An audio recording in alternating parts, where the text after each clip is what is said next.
오늘하고 송구영 신예배하고 다시 살아난 나사로에 대해서 두 편의 설교를 나눠서 하도록 하겠습니다. 오늘은 특별히 다시 살아난 이 나사로의 첫 번째 시간으로 한번 따라합시다. 나는 행복한 사람입니다. 옆에 사람한테 이렇게 인사하세요. 당신은 행복한 사람입니다.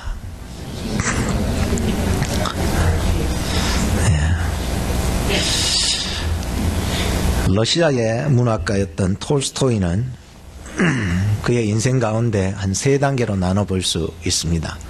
어릴 적에는 자신의 모습 속에서 좀 컴플렉스들을 느끼며 살았다는 것입니다. 자기의 외모를 보니까 눈도 찢어져서 참 볼품도 없고, 입도 굉장히 두꺼워가지고 참 이 볼품도 없고, 코도 뭉뚱한 게 볼품도 없다 그래가지고 참 나는 이 외모 때문에 행복할 수 없어 라고 생각했던 사람이었습니다.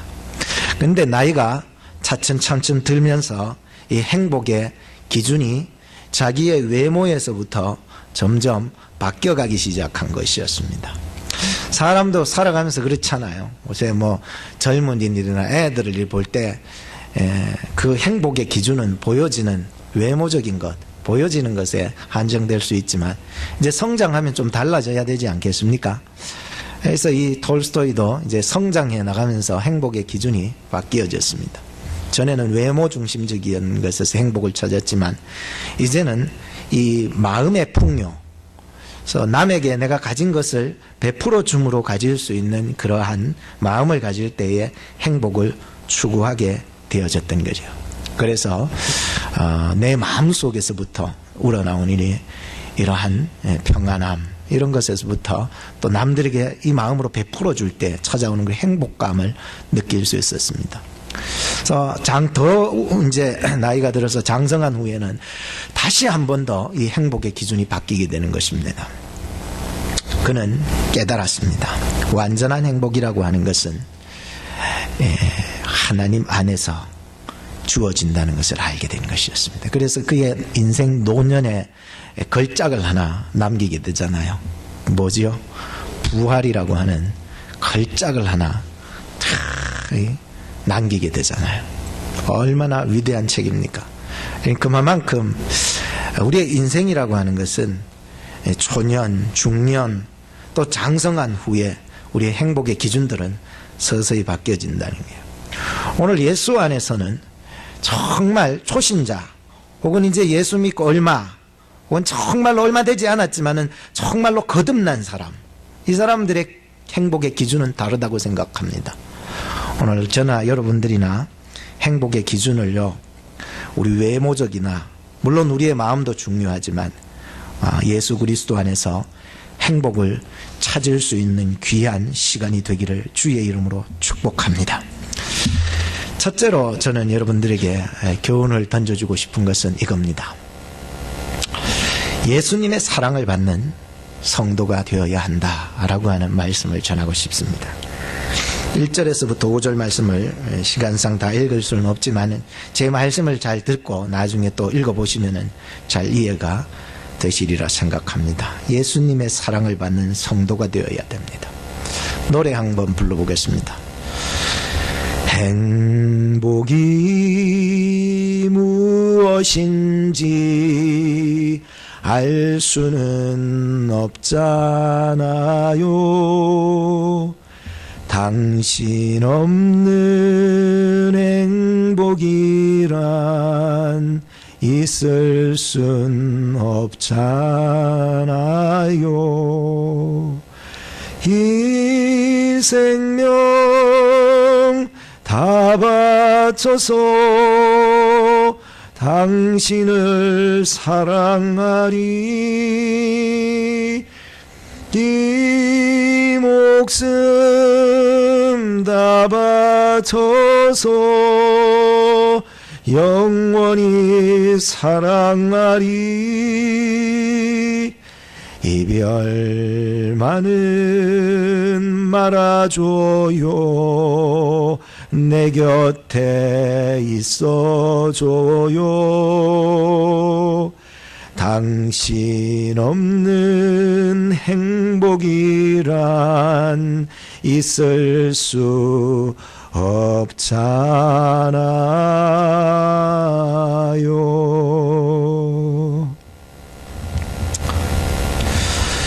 우리 옆에 사람한테 당신 때문에 나는 행복합니다. 한 번만 더 인사합시다. 당신 때문에 나 행복합니다. 시작. 당신 때문에 나 미칠 지경입니다. 지금 이래 되면 안 되고, 당신 때문에 나 행복합니다라고 하는 마음. 그러나 우리가 이런 사람의 관점보다도 조금 더 높은 신앙의 경지로 올라갈 수 있다면, 물론 사람 때문에도 행복할 수 있지만 그 대상이 예수님 때문에 행복할 수 있다라고 하는 신앙으로 올라갈 수 있다면 더 우리의 신앙은 성숙해 나가리라 생각합니다. 행복이 무엇일까? 알 수는 없잖아요. 당신이 없는 행복이란 있을 수 없잖아요. 저는 성경에 오늘 나오는 이 나사로를 보면서 참된 행복이라고 하는 것이 어디 있느냐를 발견하게 되었습니다. 그는 비록 병들어서 죽게 되었지만 죽었어도 행복한 이유는 예수님의 사랑을 받았다라고 하는 것입니다. 여러분, 죽어도 행복한 사람이 될 수 있기를 바랍니다. 죽어서 저 사람 자꾸 욕하고 이러면 안 되고, 죽어도 그 사람이 참 행복한 사람이 될 수 있다라고 하는 거예요. 참 이 나사로를 보면서 과연 이런 행복이 어디서 나오느냐? 바로 예수님을 사랑을 받았기 때문에 가능하다라는 것입니다. 가난하게 살았어요, 나사로. 그렇지만 그럼에도 불구하고 그는 행복한 이유는 예수님의 사랑을 받고 있었기 때문이라는 거예요. 그는 부모님이 안 계셨어요. 그 삶의 과정이 어떻게 이루어졌는지는 잘은 모르겠어요. 그래서 그렇지만 부모님이 안 계셨어요. 그래, 어릴 적부터 안 계셔서 이 두 자매 마르다와 마리아를 키웠는지, 안 그러면 더 늙어서 그랬는지는 모르겠지만, 하여튼 부모님이 안 계셔서 함께 오라버니하고 두 마르다와 마리아 자매가 살고 있었던 것을 보게 됩니다. 부모님이 없어도 행복할 수 있는 것은 예수님의 사랑을 받았기 때문이라는 것을 나사로를 통해서 볼 수가 있었습니다. 여러분들은 예수님을 사랑을 받기 때문에 우리가 비록 죽는 일이 있다 할지라도 행복한 일이 될 수 있다라고 하는 것이었습니다. 카우센이라고 하는 독일 사람인데 굉장히 부자더라고요. 얼마나 부자냐면 독일에만 해도 1만 5천 개의 아파트를 가지고 또 콘도미니엄을 가지고 있던 사람이었습니다. 또 미국 안에도 샌프란시스코에 25개의 빌딩과 1,500개의 아파트를 가지고 있고, 또 아틀란타에 53개의 빌딩과 4,200개의 아파트를 가지고 있는 사람입니다. 총 재산을 통틀어 얘기하자면 거의 4억 만 달러에서 추정입니다. 4억만 달러에서 대략 5억만 달러 혹은 그 넘을 수도 있겠죠. 그 정도의 총 재산을 가지고 있네요. 근데 이 사람이 자살했다는 것입니다. 그 이유를 밝혀보니까 돈 때문이었다는 겁니다. 총 재산이 4억만이 넘어가는데 자살한 이유가 돈 때문이었다는 게. 저는 요즘 뉴스를 보면서 깜짝깜짝 놀라는 것은 사람들 죽이고 살리고, 참 이런 거를 보면은요, 대부분이 돈 때문인 것 같아요. 욕심 때문에 말이에요. 있으면서도 더 많은 욕심으로 말미암아 결국은 자살을 할 수 있는 이런 일을 보게 되었습니다. 행복이라고 하는 것은 물질을 소유한다, 권력을 소유한다, 그런 소유함에 있지 아니하고 오직 예수 그리스도의 사랑을 소유함에 행복이 있다는 사실을 꼭 믿으시기를 주의 이름으로 축복합니다. 그래서 우리가요, 예수님 없는 행복이란 있을 수 없는 거예요. 물질이 많이 있어도, 권력을 많이 가지고 있다 할지라도, 내가 많은 사람들에게 인기를 많이 누린다 할지라도 그것은 우리에게 참된 행복을 줄 수 있는 게 아니에요. 참된 행복이란 오직 세상 것을 소유함에 있지 않아요. 오늘 이 말씀을 통하여 여러분들 마음속에 정말로 예수 그리스도의 사랑을 소유할 수 있기를 바랍니다. 나사로는요, 바로 예수님의 사랑을 소유하고 있었던 자라는 것을 전 성경을 통해서 알았습니다. 나사로가 사는 마을의 이름이 베단이라고 하는 이름을 가집니다. 여러분, 베단이라고 하는 이름은 그 뜻이 슬픔의 집이라는 뜻이에요. 슬픔의 집. 그래서 이 베다니에 사는 사람들은요, 돈 많은 사람이 거기 안 살아요. 권력 많은 사람이 거기 안 살아요. 요즘 뭐 미국에도요, 어느 동네 가면은 참 부자들이 살고 어느 동네 가면은 가난한 사람들이 산다, 이런 게 있잖아요. 그죠? 동네마다 다 이제 다 이게 있는 거예요. 근데 이 베단이라고 하는 동네는요, 병든 자들이 많이 살아요. 상처받은 사람, 슬픈 사람, 소외된 사람, 나사로와 같은 가정의 아픔을 가지고 있는 사람들이 살아가는 것이 이 베다니 동네라는 거예요. 참 그런 걸 보면은요, 이 나사로는 비록 자기가 이러한 소외되고 슬픔이 많은 그러한 곳 동네에 살고는 있었지만 항상 예수님 때문에 행복할 수 있는 사람이었다는 것을 알게 되었습니다. 그는 부모님도 없어서 동생 둘과 살고 있었던 것입니다. 중병이 들었습니다. 아이고, 언제부터 중병이 들었는지 모르겠지만 여하튼 중병이 들어서 이제는 죽을 때가 다 돼버리는 거예요. 슬픔과 상처, 고통의 가정 속에서 살아갔던 것입니다. 그런데 이 가정이 불행하지 않은 이유는 5절 말씀에 보니까, 한번 보세요. 앞에 5절 말씀에 보니까 이런 말씀이 있습니다. 예수께서 본래 마르다, 마리아, 나사로를 사랑했기 때문이라고 말씀하고 있습니다. 예수님이요, 본래부터 이 나사로와 그 가정을 사랑하고 있었다는 것을 보게 됩니다. 우리가 사는 세상 속에서는 눈물이 많고 슬픔이 많고 고통이 많지만은 우리가 행복할 수 있는 것은 바로 예수님의 그 사랑을 받고 살기 때문에 우리는 우리의 환경의 주변이 어렵다 해도 우리는 행복할 수 있는 이유가 있다라고 해요. 그렇기 때문에 저와 여러분은 예수님의 사랑받는 성도가 되어야 하는 것입니다. 둘째, 예수님을 기다릴 수 있는 성도가 되어야 합니다. 이것은 3절에서 6절 말씀, 그리고 오늘 읽지는 않았지만 21절과 32절과 37절을 근거를 해서 말씀을 드리겠습니다. 지난주간에 저는 어떤 모임을 통해서 힐링 캠프라고 하는 TV 프로그램이 있어요, 한국에.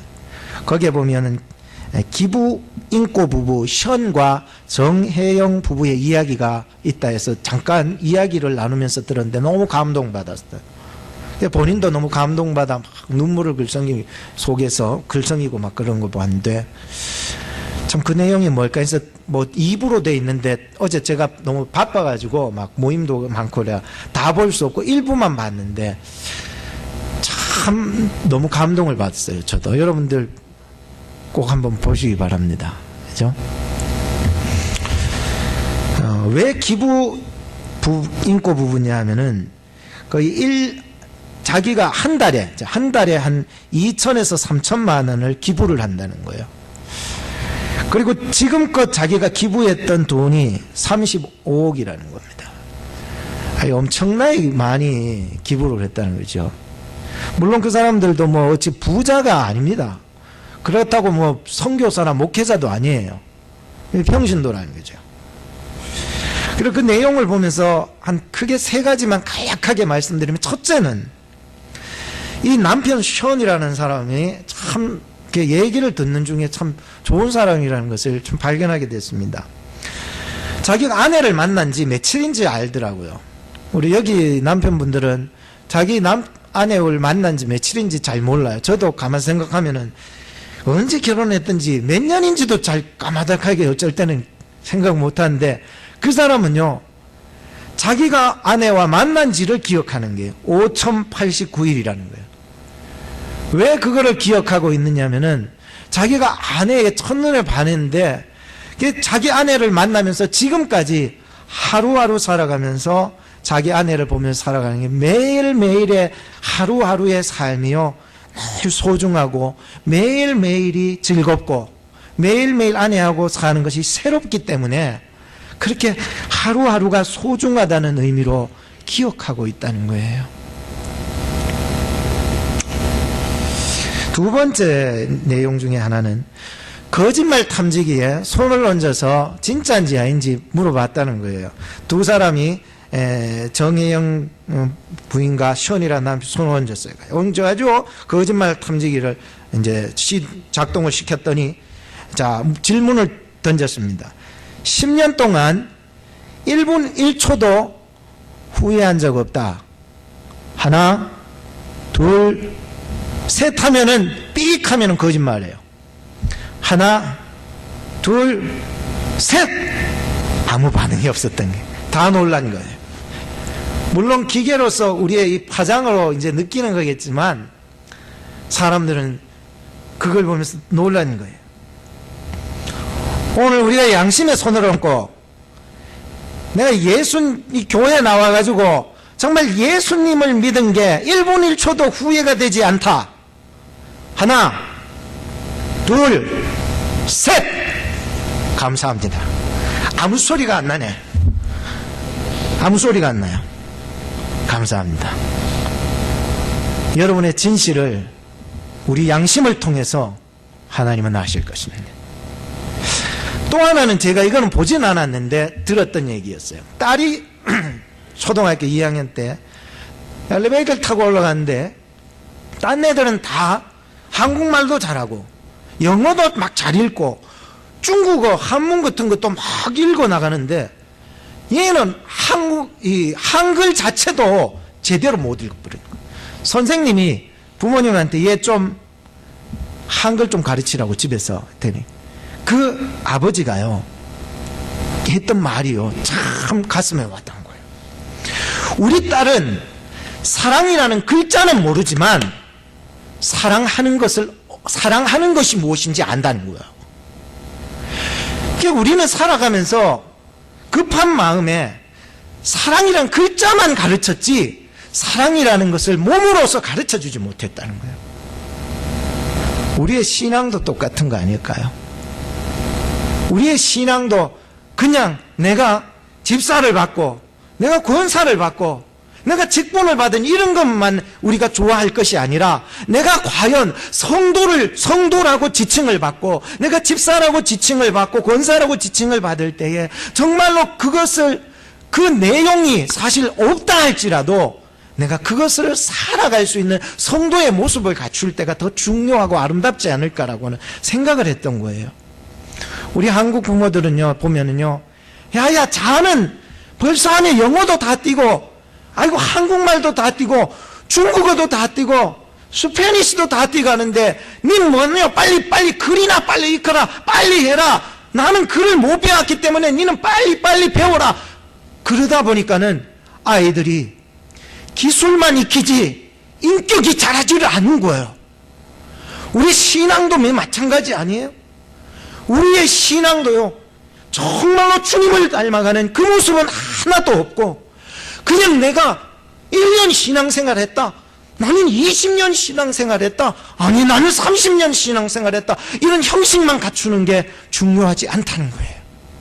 그것보다도 우리가요 짧게 믿더라도 진실되게 예수님을 사랑할 수 있는 마음이 있기를 주의 이름으로 축복합니다. 글자로만 사랑을 아는 게 중요하지 않잖아요. 그것이 중요하더란 말이에요. 아버지의 모습을 보면서 제가 그렇게 아내를 위해서 기다릴 수 있는 사람이었다. 자식을 위해서 인생은 단기 마라톤이 아니라는 거예요. 장기적으로 뛰어가야 될 경주인데 너무 우리 부모님들은 빨리 급하게 나 돈 못 벌었으니까 니는 돈 많이 벌어라. 우린 그런 게 중요하지 않잖아요.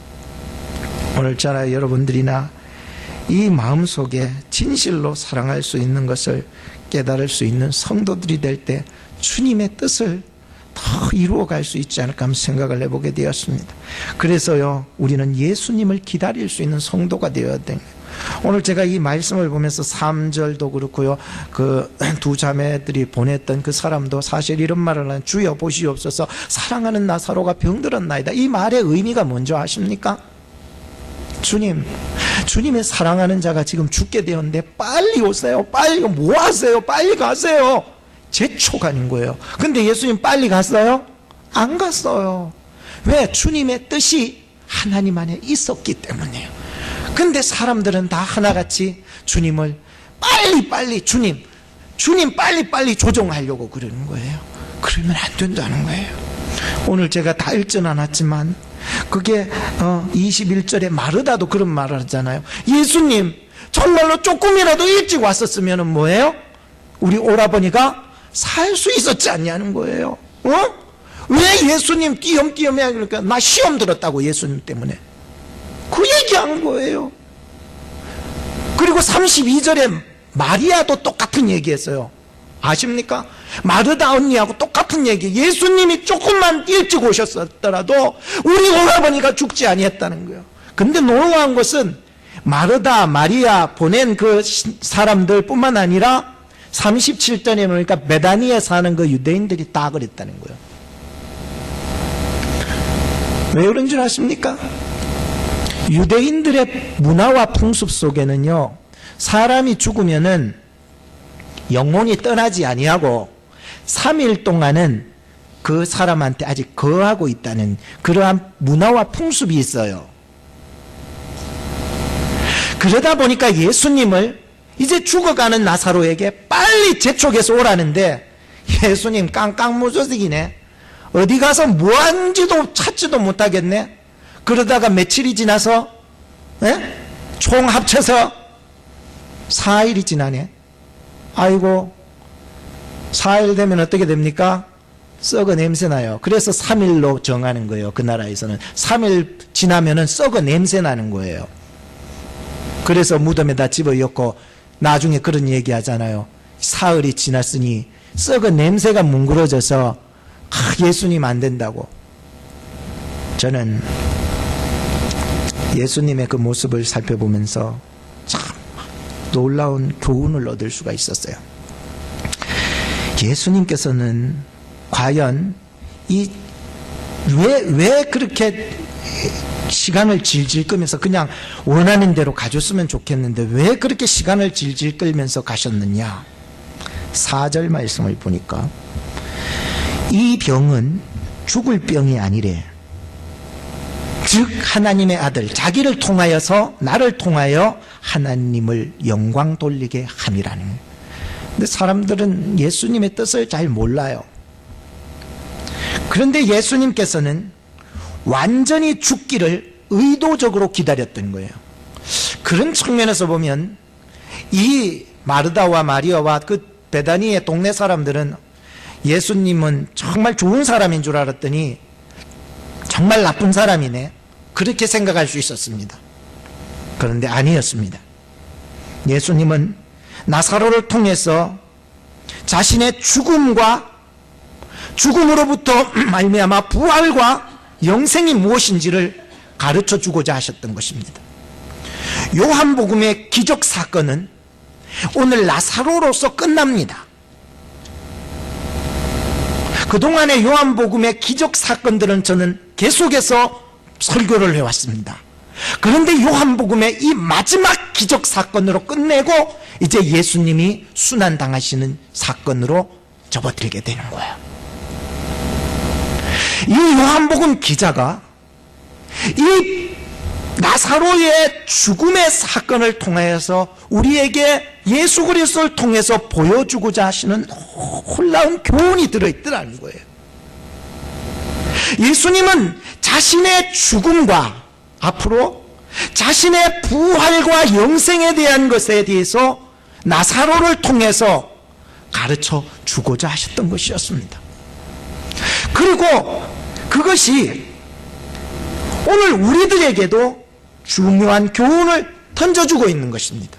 예수님 자신도 죽음과 부활을 겪을 뿐만 아니라 예수 믿는 우리들도 앞으로 부활될 줄로 믿습니다. 영원한 생명으로 거듭나게 될 줄로 믿습니다. 이거를 가르쳐 주고자 이제 마지막 표적 사건으로 이 나사로를 들여서 쓰시고 계셨다는 것을 알게 되었던 거예요. 예수님은요, 죽은 자를요, 죽기 전에 가서 3일 전에 가서 이렇게 고치신다 이러되면은 그들의 어떤 풍속이나 문화에 의해서 기적이 될 수 없어요. 그런데 완전히 예수님이 의도적으로 죽여버리신 거예요. 그리고 나서 죽은 썩어 빠진 그 냄새 나는 나사로에게 가시고자 하셨다는 거예요. 이게 바로 예수님을 통해서 우리에게 보여주시고자 하시는 기적의 사건이라는 거예요. 성도들에게 있어서 참된 기적이 무엇냐? 예수 안에서 부활하고 예수 믿음으로 영원한 생명을 얻을 수 있고 예수 믿음으로 말미암아 천국의 영원한 소망을 가질 수 있다라고 하는 사실입니다. 그래서 저는 이 땅 가운데 살아가는 예수 믿는 사람들도요, 마치 내 인생 가운데서 죽는 일 같은 일이 있다 할지라도 예수 안에서는 반드시 사는 역사가 있다는 것을 믿게 되었습니다. 여러분들 인생이 답답하고 죽을 것 같은 일들이 얼마나 많습니까? 그러나 예수 안에서는 반드시 사는 역사가 있는 줄로 꼭 믿으시기 바랍니다. 셋째, 더 중요합니다. 다 중요한데 갈수록 더 중요한 것 같아요. 예수님을 바라볼 수 있는 성도가 됩시다. 7절에서 9절 말씀입니다. 우리가 인생을 살아가다 보면 죽을 것 같은 일들이 사실 많이 일어납니다. 뭐 어떤 일들입니까? 내가 피땀 흘려서 모았던 돈이요, 어느 날 부도가 맞아서 다 날아가 버렸네. 죽고 싶은 거예요. 사실 그런 사람 많이 들었습니다. 부도가 가졌던 재물들이 다 날아가니까 자기 목숨도 그 물질을 따라가는 거예요. 잃어버린 거야. 봤습니다, 저는. 또 어떤 사람은 인간관계가 굉장히 막 복잡하고 해서 갈등이 생기고 막 이러니까 그 갈등 때문에 숨쉬지 못하게 되는 거예요. 참 나는 정말로 저 사람 때문에, 나는 그 여자 때문에, 난 그 남자 때문에, 나는 목사님 때문에, 목사님 때문에 그런 일은 없으시기를 주의 이름으로 축복합니다. 목사님 때문에 죽을 것 같다 이러면 안 좋은 거야. 정말로 이런 인간적인 관계에서의 어떤 그 갈등 때문에 죽을 것 같은 일들이 일어나. 혹은 자녀 문제 때문에 죽을 것 같은 일들이 일어나요. 우리는요, 살아가면서 이렇게 죽을 것 같은 일들이 우리의 인생 속에 많은 거예요. 그때 예수님께서는 우리에게 우리의 인간의 방법을 내려놓게 하시는 거예요. 죽을 것 같은 곳까지 나를 던져 놓으실 때는 하나님이 우리를 향한 역사가 있다는 사실도 같이 믿으셔요. 왜 주님은 나를 이런 인생의 밑바닥까지 내려놔주고 죽을 것 같다, 호흡을 못, 숨 막혀가 나 죽을 것 같다 할 때 예수님을 믿는 사람은 감당할 수 있는 힘까지 주신 줄로도 믿으시기를 바랍니다. 예수님께서는요, 우리로 하여금 죽음에 이를 수 있는 밑바닥까지 던져 놓으실 때에는요, 우리의 인간의 방법을 다 내려놓게 하시는 거예요. 인간의 지혜 다 내려놓게 하시는 거예요. 인간의 노력, 그 남은 0.1%까지도 다 내려놓게 하시는 거예요. 나사로를 완전히 죽은 자가 될 때까지 방치해버렸다는 거예요. 독수리가요, 자기 새끼를 훈련시킬 때 그렇게 한다잖아요. 절벽에서 떨어뜨리는 거예요. 살려주세요 엄마 하면은 독수리 엄마가 이제 절벽에 이제 바닥에 떨어지는 순간에 낚아채서 다시 올라가는 거예요. 탁 떨어뜨리면 엄마 살려줘요. 말은 안 하겠지만 쭉쭉쭉쭉 그러겠죠. 딱 잡아서 땅에 떨어지게 주면 다시 올려. 왜? 날개짓을 할 수 있을 때까지. 그런데 예수님의 방법은 더 심한 것 같아요. 완전히 죽여버리네요.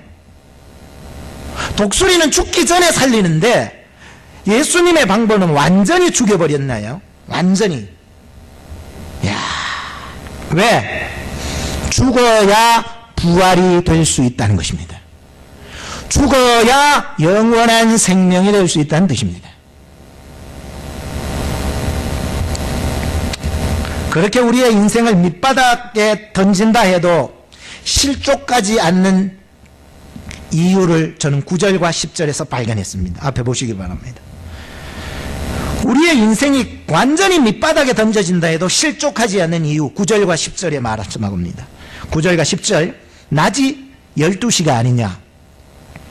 사람이 낮에 다니면 이 세상에 빛을 봄으로 실족치 아니한데 밤에 다니면 빛이 그 사람 안에 없는 거로 실족한다. 여러분 지금은 잘 이해되지 못할지라도 한번 들어보세요. 사람이 낮에 다니면 이 세상에 빛을 봄으로 실족치 아니하고 밤에 다니면 빛이 그 사람 안에 없는 거로 실족하느니라. 사람이 넘어지는 이유가 뭔 줄 아십니까? 내 속에 빛 대신 예수님이 없기 때문이었습니다. 그 말씀이었어요. 이 빛이라고 하는 것은 우리의 길을 인도하는 예수님을 말씀해주고, 이 빛이라고 하는 것은 생명할 수 있게 만드는 예수님을 상징했던 것입니다. 그래서 요한복음은 1장부터 제가 한 8번인가 제가 계속해서 시리즈로 예수님은 생명의 빛에 대해서 설교를 한 적이 있었습니다.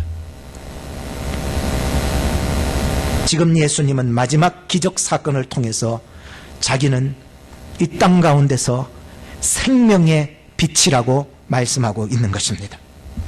내 속에 그 생명의 빛이 거하게 될 때에 우리는 절대로 실족하거나 넘어질 일이 없다는 것입니다.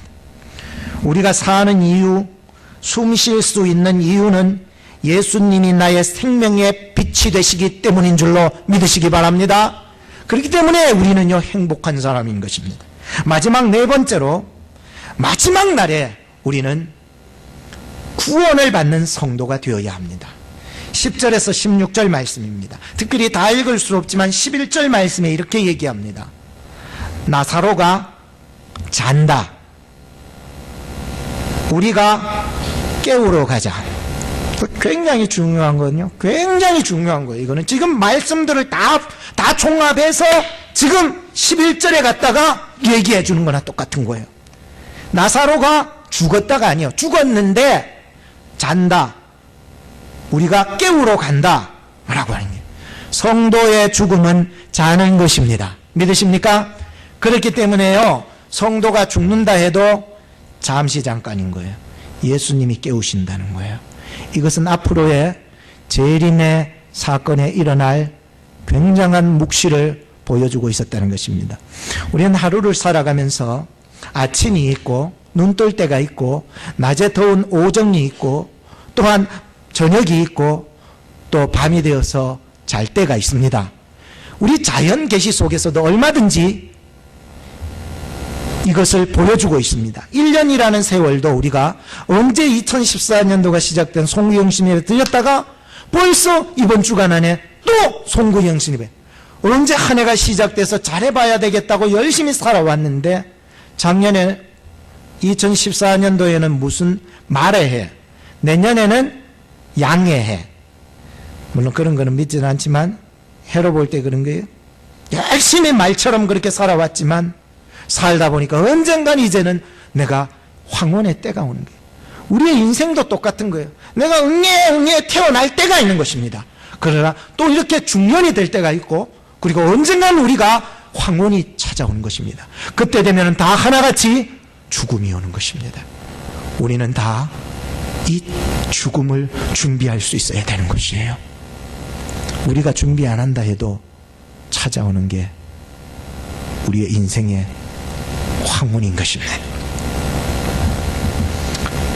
오늘 성도들은요, 이 인생의 종말에 대해서 한번 생각을 해봐야 됩니다.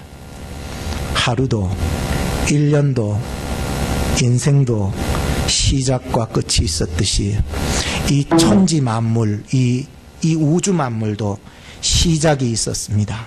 그리고 반드시 끝이 있습니다. 인류가 시작되었고 인류의 종말이 오는 것입니다. 이것은 누구도 부인할 수가 없는 거예요. 그때 우리는 살아 있을 수도 있고 죽어 있을 수도 있지만 우리의 영혼이 죽어서 흙에 다 묻힌다 할지라도 예수님이 마지막 천사들을 다 대동하시고 성도들을 다 대동하셔서 영혼들과 다 대동하시고 마지막 날에 천사의 나팔 소리와 함께 마지막 날에 우리를 깨우러 오신다는 거예요. 우리의 죽었던 몸이